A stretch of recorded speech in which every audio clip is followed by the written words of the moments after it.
Assalamualaikum pemirsa Norma Kisah. Jangan lupa untuk like, komen, dan subscribe agar tidak ketinggalan cerita seru lainnya. Dan jika kalian punya pengalaman mistis atau kisah menarik lainnya, tulis di kolom komentar, siapa tahu bisa kita bahas di video selanjutnya. Sekarang, siapkan diri kalian, pasang volume secukupnya, dan mari kita mulai ceritanya. Selamat mendengarkan. Ribuan jamaah berbondong-bondong menuju lokasi kajian akbar yang diadakan oleh Gus Ikdam. Sejak siang, area kajian sudah mulai dipadati oleh para santri, ibu-ibu majelis taklim, dan berbagai kalangan masyarakat yang ingin mendengarkan tausiah langsung dari ulama muda yang dikenal memiliki gaya ceramah yang menyejukkan hati. Spanduk besar bertuliskan, "Kajian Akbar bersama Gus Ikdam," terpasang di atas panggung utama, menandakan betapa besarnya antusiasme masyarakat untuk hadir. Beberapa pedagang kaki lima juga terlihat memenuhi area sekitar, menjajakan makanan dan minuman untuk jamaah yang datang dari luar kota. Saat matahari mulai terbenam, suasana semakin hikmat. Jamaah duduk rapi di bawah langit yang mulai gelap, menunggu Gus Ikdam naik ke panggung. Beberapa santri sibuk menata pengeras suara dan memastikan semua peralatan berfungsi dengan baik. Lantunan sholawat menggema dari pengeras suara, menambah kesejukan suasana. Udara malam yang sejuk berpadu dengan suara merdu para santri yang bersalawat, menciptakan atmosfer yang begitu damai. Gus Ikdam akhirnya tiba dengan iringan beberapa santri dan panitia. Para jamaah yang melihat kedatangannya langsung berdiri, menunjukkan rasa hormat dan kecintaan mereka terhadap ulama tersebut. Dengan senyum lembut, Gus Ikdam melambaikan tangan kepada jamaah sebelum akhirnya duduk di atas kursi yang telah disediakan. Setelah memimpin doa pembuka, ia mulai menyampaikan ceramahnya dengan suara yang tenang dan penuh wibawa. Namun, di tengah lautan manusia yang hadir dalam kajian tersebut, ada satu sosok yang menarik perhatian beberapa orang. Seorang wanita berkerudung hitam duduk di bagian belakang jamaah, menyendiri dengan wajah yang tampak pucat. Tidak seperti jamaah lain yang khusyuk bersalawat dan mendengarkan ceramah, wanita ini hanya menunduk tanpa ekspresi. Tatapan matanya kosong, seakan tidak berada di tempat itu secara fisik. Beberapa jamaah yang duduk di dekatnya mulai merasa tidak nyaman. Mereka saling berbisik, bertanya-tanya siapa wanita itu dan mengapa ia terlihat berbeda dari yang lain. Salah satu santri yang bertugas sebagai keamanan kajian melirik ke arah wanita tersebut, merasa ada sesuatu yang ganjil. Namun, ia memilih untuk tetap diam dan mengawasi dari kejauhan. Ketika Gus Ikdam mulai masuk ke inti ceramahnya tentang pentingnya menjaga hati dari gangguan setan dan godaan duniawi, wanita berkerudung hitam itu tiba-tiba mengangkat kepalanya. Wajahnya tetap pucat, tetapi matanya kini tertuju langsung ke arah Gus Ikdam. Tidak ada ekspresi kekaguman seperti yang terlihat di wajah jamaah lain, justru ada sorot mata yang aneh, campuran antara kesedihan, ketakutan, dan sesuatu yang sulit dijelaskan. Beberapa jamaah di sekitarnya mulai merasa bulu kuduk mereka berdiri tanpa alasan yang jelas. Ada yang mencoba mengabaikan perasaan tersebut dan kembali fokus pada ceramah, tetapi ada juga yang mulai merasa tidak nyaman dan perlahan menjauh dari wanita itu. Suasana yang sebelumnya penuh kehusyukan kini terasa sedikit berubah. Gus Ikdam sendiri tidak menyadari adanya keanehan di antara jamaahnya. Ia tetap melanjutkan ceramahnya dengan penuh semangat, mengajak para hadirin untuk memperkuat iman dan memperbanyak zikir agar hati selalu tenang. Namun, beberapa santri yang duduk di bagian belakang mulai merasakan hawa yang berbeda. Seolah-olah ada sesuatu yang tidak kasat mata sedang mengamati mereka dari kejauhan. Wanita berkerudung hitam itu tetap diam, tidak bergerak sedikit pun. Seolah ia adalah bayangan yang terjebak di tengah lautan manusia. Beberapa jamaah mulai berani menatapnya lebih lama, mencoba mencari tahu siapa dia. Namun, setiap kali seseorang menatapnya, mereka justru merasakan rasa tidak nyaman yang sulit dijelaskan. Malam itu, kajian akbar Gus Ikdam tidak hanya menjadi tempat menimba ilmu, tetapi juga menjadi awal dari sesuatu yang ganjil. Sesuatu yang akan mengejutkan seluruh jamaah, menguji iman mereka, dan membawa mereka pada kisah yang tidak akan pernah mereka lupakan. Malam semakin larut, tetapi semangat jamaah tidak surut sedikit pun. Gus Ikdam masih melanjutkan ceramahnya dengan penuh ketulusan, mengajak para hadirin untuk selalu mengingat Allah dalam setiap keadaan. Namun, di tengah ketenangan itu, beberapa jamaah mulai merasa ada sesuatu yang janggal. Perasaan tidak nyaman itu semakin terasa bagi mereka yang duduk dekat dengan wanita berkerudung hitam. Beberapa dari mereka mencoba menepis perasaan tersebut, menganggapnya hanya ilusi akibat kelelahan. Tetapi ada yang berbisik satu sama lain, membicarakan kehadiran wanita itu yang terasa berbeda dari yang lain. Salah seorang santri yang bertugas sebagai keamanan, Mahfud, mulai memperhatikan wanita itu lebih saksama. Dari posisinya di dekat panggung, ia dapat melihat bahwa wanita itu sama sekali tidak bergerak sejak pertama kali duduk. Tidak seperti jamaah lainnya yang sesekali mengangguk atau mengusap wajah ketika mendengar kata-kata Gus Ikdam, wanita itu tetap diam, seolah-olah terjebak dalam dunianya sendiri. Matanya yang kosong terus menatap lurus ke depan tanpa ekspresi. Mahfud perlahan berjalan mendekat, berusaha untuk tidak menarik perhatian jamaah lain. Semakin dekat ia melangkah, semakin kuat perasaan aneh yang ia rasakan. Udara di sekitarnya terasa lebih dingin dari biasanya, seperti ada embusan angin yang hanya bisa dirasakannya sendiri. Ia menelan ludah, mencoba menenangkan dirinya. Dalam hati, ia berdoa agar perasaannya ini hanyalah sugesti belaka. Ketika Mahfud akhirnya berdiri tidak jauh dari wanita itu, ia mencoba menyapanya dengan suara pelan. "Bu, apakah Anda baik-baik saja?" Namun, wanita itu tidak merespons. Mahfud mengulang pertanyaannya dengan nada sedikit lebih keras, tetapi tetap tidak ada reaksi. Beberapa jamaah yang memperhatikan kejadian itu mulai merasa gelisah. Mereka berbisik, mencoba menebak siapa sebenarnya wanita itu dan mengapa ia tampak begitu aneh. Tiba-tiba, wanita itu mengangkat wajahnya dan menatap Mahfud langsung. Mata Mahfud membelalak, sorot mata wanita itu begitu tajam, tetapi kosong di saat yang bersamaan. Tidak ada kehidupan di dalamnya, seolah-olah ia hanya raga tanpa jiwa. Yang membuat Mahfud semakin merinding adalah bibir wanita itu yang sedikit bergerak, tetapi tidak mengeluarkan suara apapun. Jamaah lain yang memperhatikan kejadian itu mulai merasa bulu kuduk mereka berdiri. Beberapa dari mereka berusaha menenangkan diri dengan berzikir dalam hati, tetapi rasa takut tetap menyelimuti.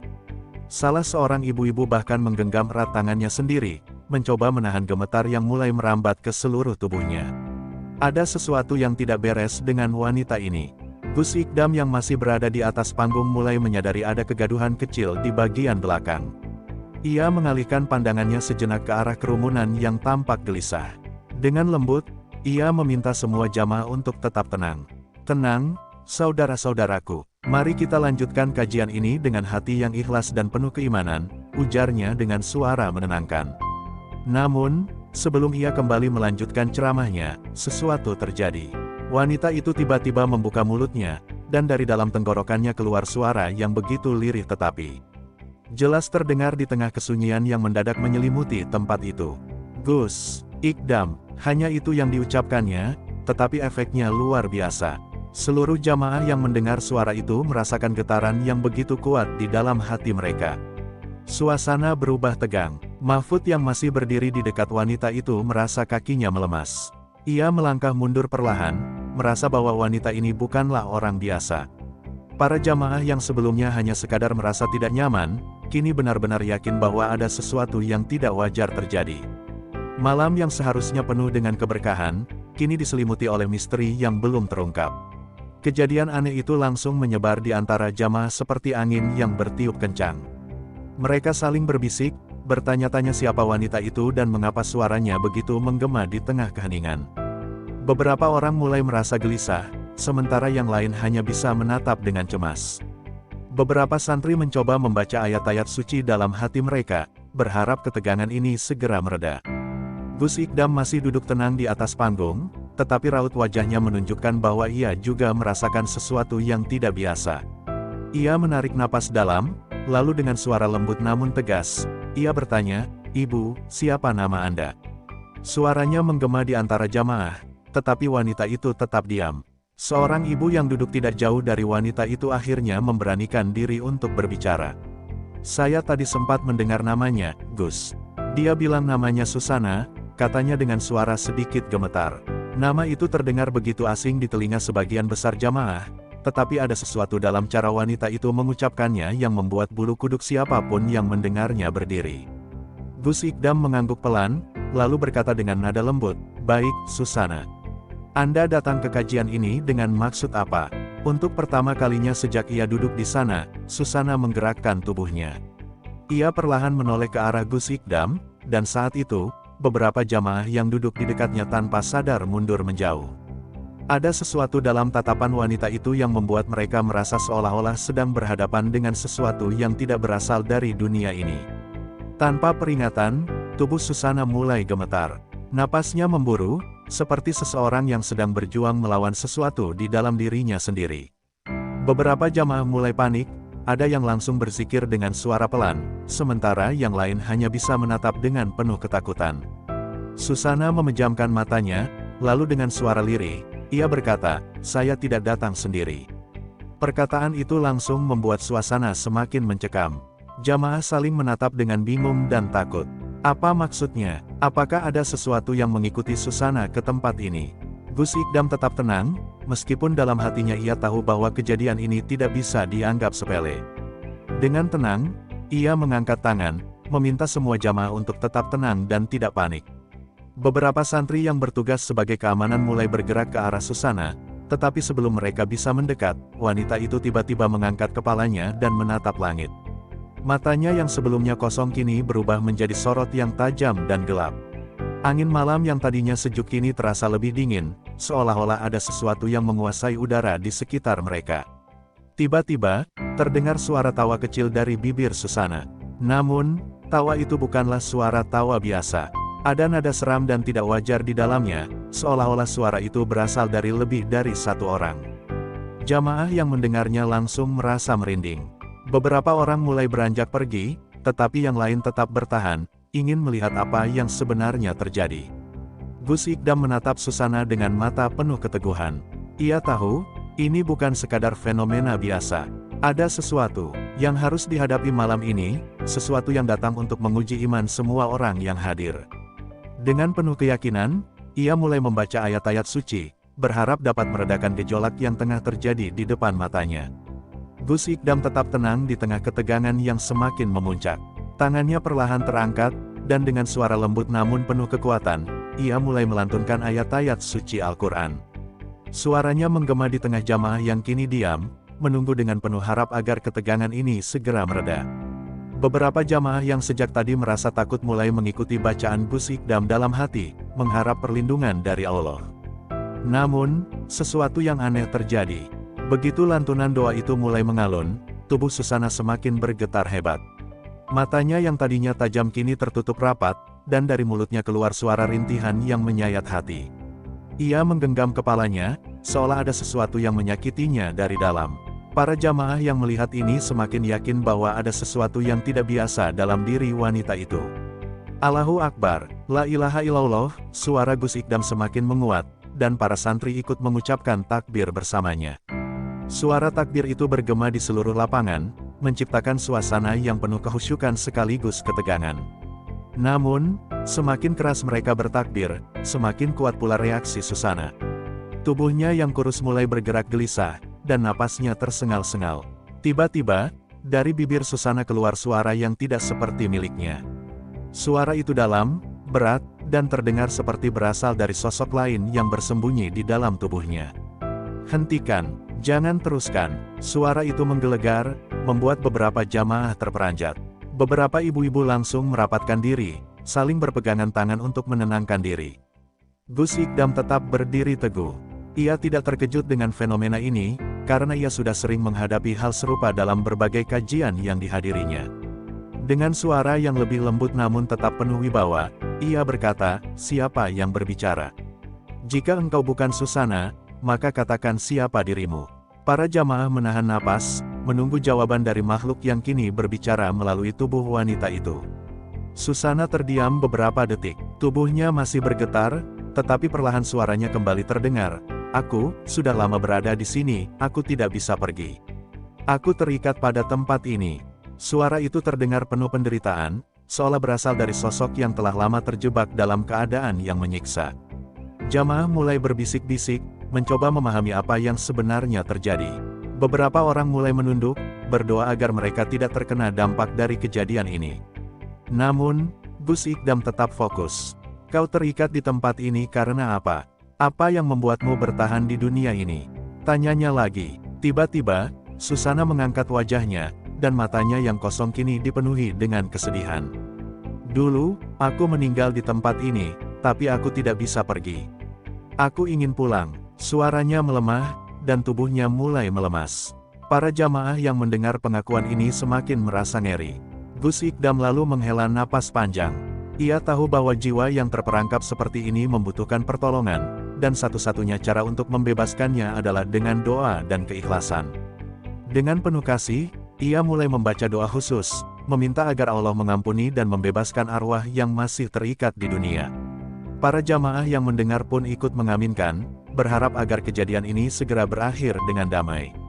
Namun, sesuatu yang mengejutkan terjadi.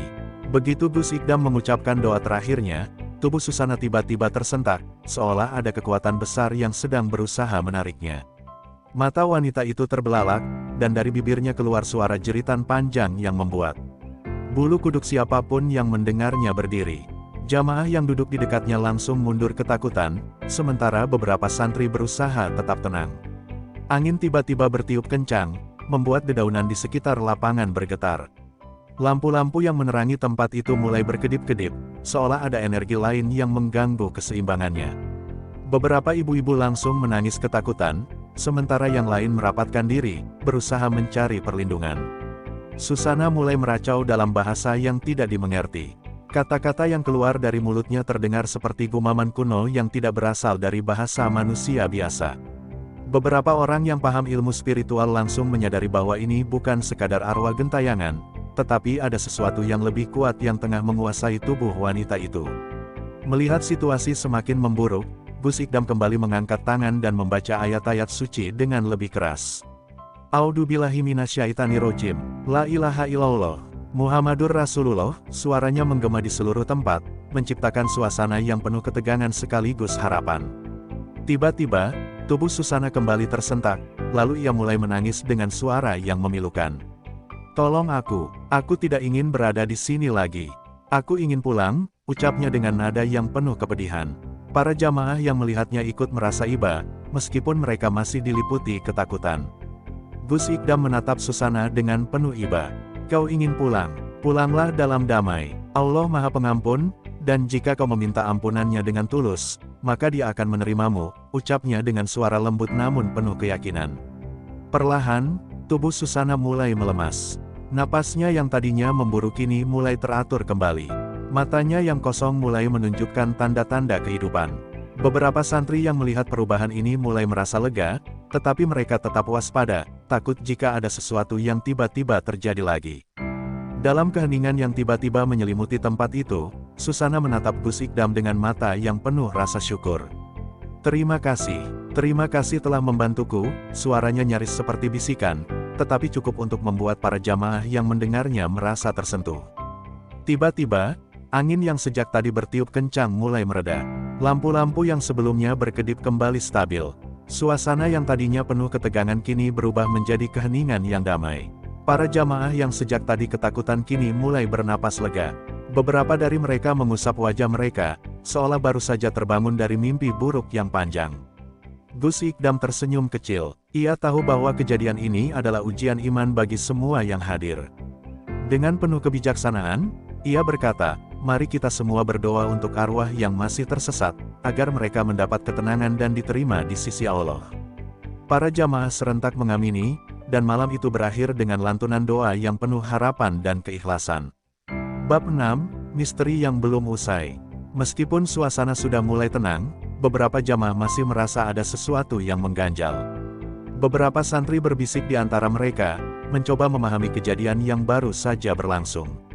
Salah satu santri senior, Ustaz Hafiz, mendekati Gus Ikdam dengan wajah penuh keheranan. Gus, apakah semua sudah benar-benar selesai? Saya merasa masih ada sesuatu yang belum terungkap, bisiknya pelan. Gus Ikdam menatap sekeliling. Malam semakin larut, dan angin sepoi-sepoi berhembus membawa kesejukan, berbeda dengan hawa panas yang tadi menyelimuti tempat itu saat Susana mengalami kerasukan. Namun, dalam hati kecilnya, ia juga merasa bahwa ini belum sepenuhnya selesai. Ada sesuatu yang masih menggantung di udara, seolah ada rahasia yang belum terungkap. Tiba-tiba, seorang pria tua yang sejak tadi duduk di barisan belakang berdiri dan berjalan mendekati panggung. Pria itu tampak ringkih, dengan wajah yang dipenuhi kerutan. Sorot matanya menyiratkan ketakutan yang mendalam. Gus, ada sesuatu yang harus saya katakan, ucapnya dengan suara bergetar. Para jamaah yang melihatnya langsung terdiam, menunggu apa yang akan ia sampaikan. Pria tua itu memperkenalkan dirinya sebagai Pak Sumarno, seorang warga lama yang telah tinggal di daerah itu selama puluhan tahun. Dengan suara lirih, ia mulai bercerita tentang masa lalu tempat tersebut. Dulu, di tanah ini, ada sebuah tragedi besar. Seorang gadis muda bernama Susana meninggal dengan cara yang mengenaskan di sini, dan sejak saat itu, banyak kejadian aneh terjadi, ucapnya sambil menghela napas panjang. Mendengar nama itu disebut, para jamaah kembali merinding. Mereka kini sadar bahwa Susana yang tadi mengalami kerasukan mungkin memiliki hubungan dengan kisah yang baru saja diceritakan oleh Pak Sumarno. Gus Ikdam mengangguk pelan, meminta Pak Sumarno melanjutkan ceritanya. Menurut Pak Sumarno, puluhan tahun yang lalu, Susana adalah seorang gadis cantik yang tinggal di desa ini. Ia dikenal baik hati, tetapi kehidupannya penuh penderitaan. Suatu malam, ia menghilang secara misterius, dan beberapa hari kemudian, tubuhnya ditemukan di hutan dekat lapangan tempat kajian ini berlangsung. Tidak ada yang tahu pasti apa yang terjadi padanya, tetapi banyak yang percaya bahwa ia menjadi korban dari sesuatu yang tidak manusiawi. Sejak saat itu, banyak yang melihat bayangan hitam di sekitar sini, suara tangisan di tengah malam, dan kini, Susana kembali, lanjut Pak Sumarno dengan nada ketakutan. Jamaah mulai gelisah, beberapa ibu-ibu kembali berpegangan tangan, takut jika arwah Susana belum sepenuhnya pergi. Gus Ikdam menghela napas panjang. Pak, jika benar itu adalah arwah Susana, maka kita harus membantunya menemukan jalan pulang. Allah tidak pernah membiarkan hambanya tersesat selamanya, ucapnya dengan penuh kebijaksanaan. Ia kemudian meminta semua jamaah untuk kembali berdoa, kali ini dengan niat khusus agar arwah Susana mendapatkan ketenangan yang seharusnya. Dalam heningnya malam, doa-doa kembali dilantunkan. Kali ini, suasana lebih khusyuk, seolah setiap orang yang hadir benar-benar ingin membantu Susana melepaskan dirinya dari ikatan yang selama ini menahannya. Beberapa santri mulai menangis, tersentuh oleh kisah tragis yang baru saja mereka dengar. Setelah doa selesai, angin kembali bertiup pelan, membawa hawa sejuk yang menenangkan. Tidak ada lagi ketegangan, tidak ada lagi suara aneh. Seolah-olah, sesuatu yang tadinya mengganggu kini telah pergi. Gus Ikdam tersenyum kecil, yakin bahwa Susana akhirnya bisa beristirahat dengan damai. Namun, di lubuk hatinya, ia tahu bahwa misteri ini belum sepenuhnya terpecahkan. Setelah kejadian malam itu, suasana di kajian menjadi lebih tenang. Jamaah perlahan mulai meninggalkan tempat dengan perasaan lega, meskipun masih ada yang menyimpan rasa takut. Beberapa santri tetap tinggal untuk membereskan perlengkapan kajian, sementara Gus Ikdam duduk termenung di panggung, merenungi apa yang baru saja terjadi. Namun, sebelum ia sempat beristirahat, seorang santri bernama Raffi datang menghampiri dengan wajah penuh kebingungan. "Gus, ada sesuatu yang aneh," ucapnya pelan. Gus Ikdam mengangkat alisnya, memberi isyarat agar Raffi menjelaskan lebih lanjut. Raffi lalu menunjukkan sebuah kertas kusam yang ia temukan di bawah panggung. Kertas itu terlihat tua dan sudah mulai rapuh. Di atasnya terdapat tulisan tangan yang samar, seolah ditulis bertahun-tahun lalu. Dengan hati-hati, Gus Ikdam membaca tulisan tersebut. "Aku tidak ingin pergi, tolong aku, mereka masih di sini." Hati Gus Ikdam bergetar membaca pesan itu. Tulisan itu jelas, mencerminkan seseorang yang tengah berada dalam ketakutan yang luar biasa. Ia kemudian menatap Raffi dengan penuh keseriusan. "Di mana kau menemukan ini?" tanyanya. Raffi menunjuk ke bawah panggung, tempat di mana Susana tadi berdiri saat mengalami kerasukan. Ini semakin menguatkan dugaan bahwa arwah Susana mungkin belum sepenuhnya bebas. Bisa jadi, ada sesuatu yang masih mengikatnya di tempat ini. Gus Ikdam lalu meminta beberapa santri lainnya untuk mencari tahu apakah ada benda lain yang mencurigakan di sekitar panggung. Mereka menyisir setiap sudut dengan senter, berharap menemukan petunjuk yang bisa menjelaskan lebih lanjut tentang misteri ini. Beberapa menit berlalu tanpa hasil, sampai salah satu santri, Faiz, berteriak, "Gus, saya menemukan sesuatu." Semua mata langsung tertuju padanya. Faiz dengan hati-hati mengangkat sebuah kain putih yang tampak lusuh dan penuh debu. Ketika kain itu dibuka, di dalamnya terdapat sebuah foto lama yang sudah mulai pudar. Foto itu menunjukkan seorang gadis muda dengan senyum manis, mengenakan pakaian khas desa. Di bagian belakang foto, tertulis sebuah nama, Susana. Suasana kembali tegang. Semua santri yang melihatnya merasa merinding. Tidak ada yang tahu bagaimana foto itu bisa berada di sana, tetapi satu hal yang pasti, ada sesuatu yang masih belum selesai. Gus Ikdam menatap foto itu dalam-dalam. Ia merasa bahwa ini adalah pesan terakhir dari Susana, seolah ia ingin mengatakan sesuatu sebelum benar-benar pergi. Dengan penuh keyakinan, ia kembali berdoa, memohon agar apapun yang masih tersisa di tempat ini segera menemukan jalan menuju cahaya. Di tengah keheningan malam, suara angin kembali berhembus. Namun, kali ini, bukan dengan hawa dingin yang menakutkan, melainkan dengan kesejukan yang menenangkan. Seolah-olah, sebuah perjalanan panjang akhirnya menemukan akhirnya. Namun, benarkah semuanya sudah selesai? Ataukah masih ada misteri lain yang belum terungkap?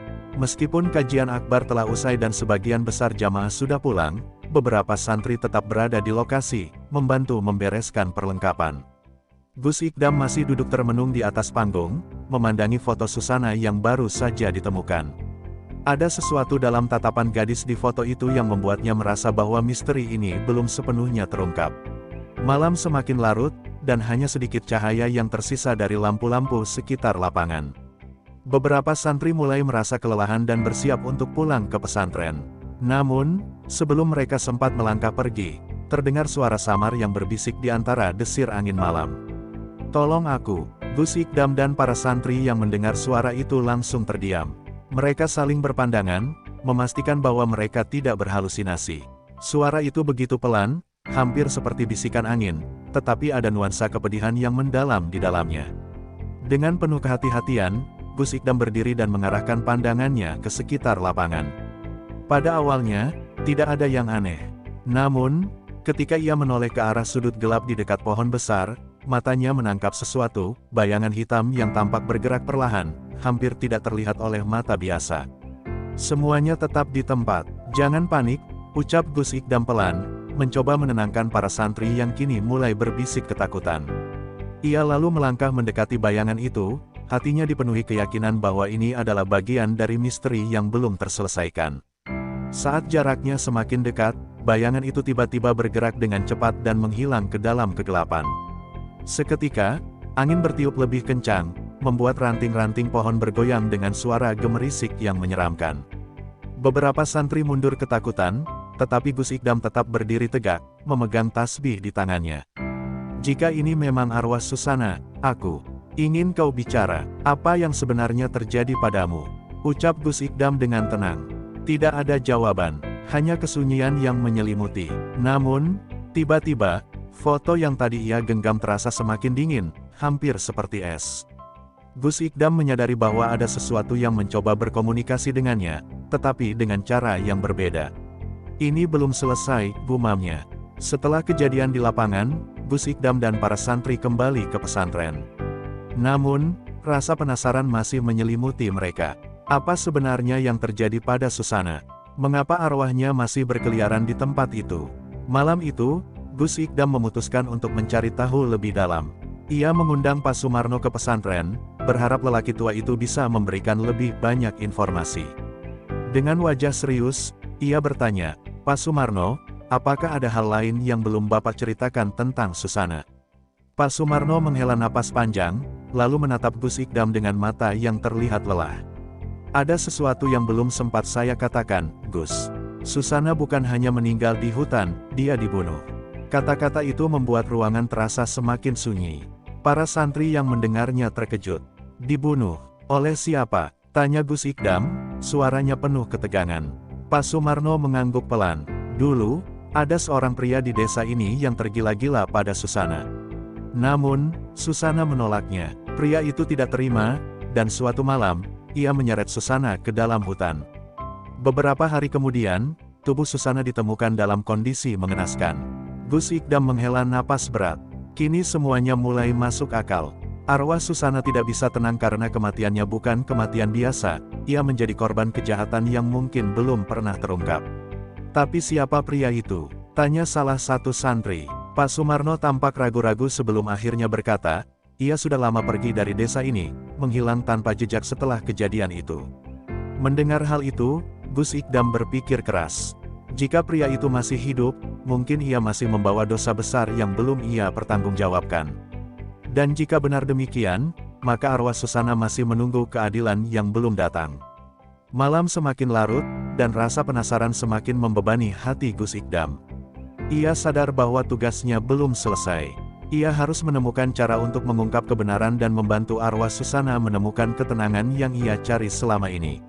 Malam itu, Gus Ikdam mengajak para santri dan jamaah untuk mengadakan doa bersama di lapangan tempat kejadian aneh itu terjadi. Ia tahu bahwa satu-satunya cara untuk benar-benar menenangkan arwah Susana adalah dengan mengirimkan doa yang tulus untuknya. Lapangan yang sebelumnya terasa mencekam kini dipenuhi dengan lantunan ayat suci Al-Quran.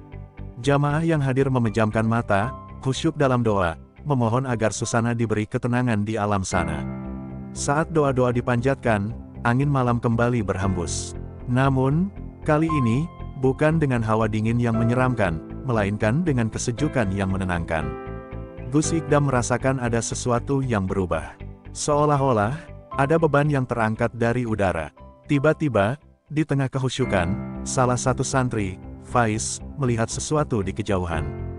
"Gus, lihat," bisiknya sambil menunjuk ke arah pohon besar. Semua mata tertuju ke sana. Di antara bayangan pepohonan, samar-samar terlihat sosok perempuan berbaju putih. Namun, kali ini, ia tidak tampak menyeramkan. Wajahnya tenang, dan senyumnya lembut, seolah berterima kasih kepada mereka. Gus Ikdam menundukkan kepala dan berbisik, "Semoga kau kini menemukan jalan pulang, Susana." Sosok itu perlahan menghilang, larut dalam angin malam. Semua yang hadir merasakan ketenangan yang belum pernah mereka rasakan sebelumnya. Tidak ada lagi rasa takut, tidak ada lagi kegelisahan.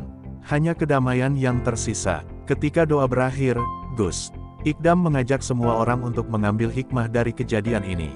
Kita tidak pernah tahu bagaimana takdir bekerja. Namun, satu hal yang pasti, setiap jiwa yang tersakiti akan mencari keadilan, baik di dunia maupun di akhirat. Semoga kita semua selalu berada di jalan yang benar, ucapnya dengan bijak.